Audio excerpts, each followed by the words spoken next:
Hi guys, I am on exercise number 3 of Return to Life Through Contrology by Joseph Pilates. So I've recorded 100 roll up. Now we're going into the roll over. And I will first demonstrate and teach you how to do it how Joe Pilates intended in his book, The Rollover with Open Legs Spread Both Ways. So we'll do this how he intended. I might not have enough room behind me, so I might have to start a little bit differently. So I'm going to lay all the way flat down on my mat, legs stretched long, arms pressing down. So for the beginning of this exercise, we bring those legs straight up to a 90 degree. Okay, legs are locked.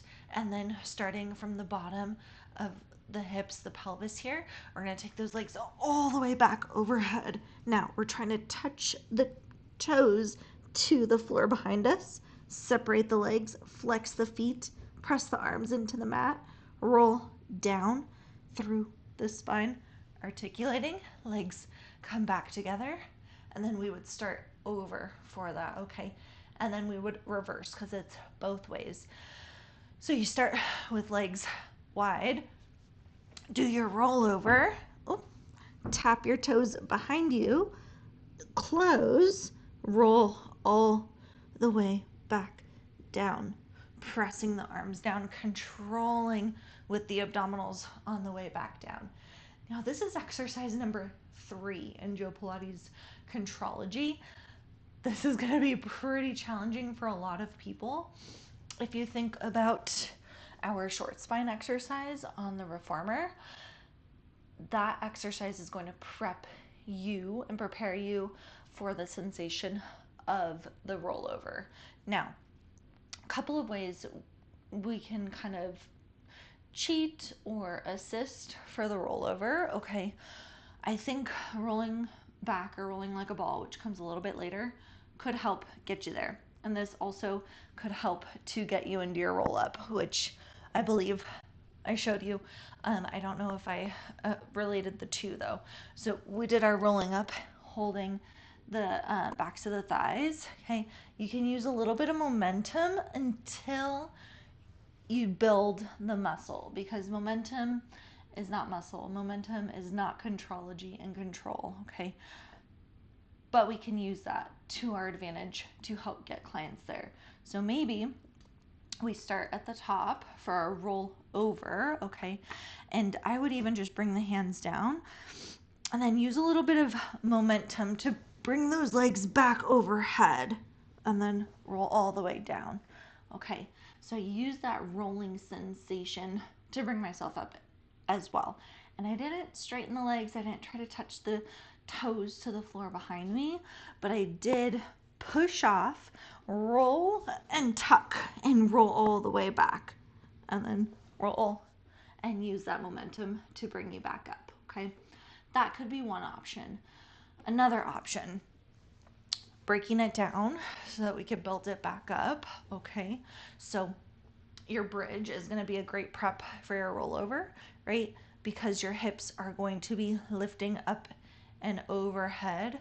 So maybe we just practice that articulating bridge to get that extension through the spine and to start to wake up the back of the body, because the front of the body is going to work and the back of the body is going to work. Okay.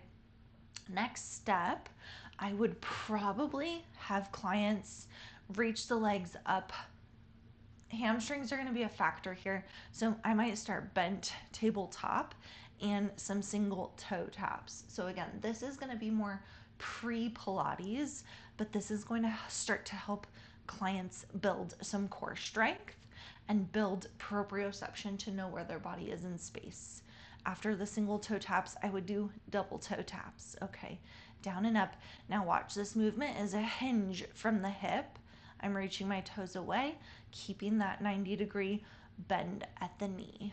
Okay, now after we get the single toe tap, double toe taps down, I would then move into a single leg lower lift, and I've just kept my head down the entire time. make sure I don't kick my desk. So single leg lower lift. This is going to look like your scissor, right? And then to progress it another step, let's just do your double leg lower and lift. Right now, clients can go down as far as they can stabilize their spine and their pelvis.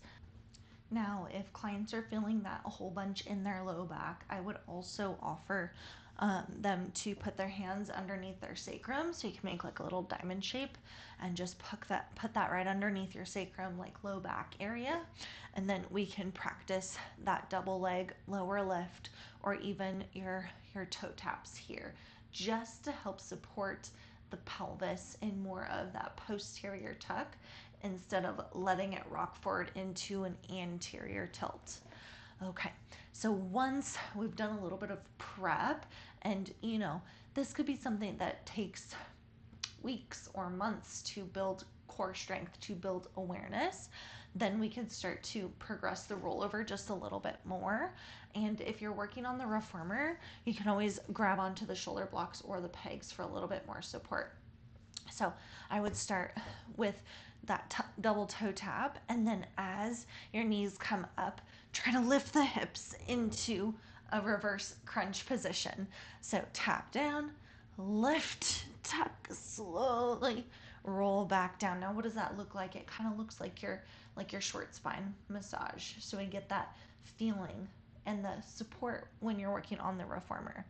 And then maybe we progress it a little bit more, right?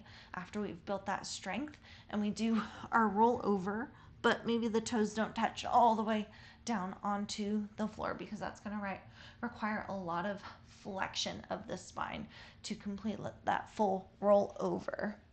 So let me know if these tips and tricks help for breaking down the roll over to build it up.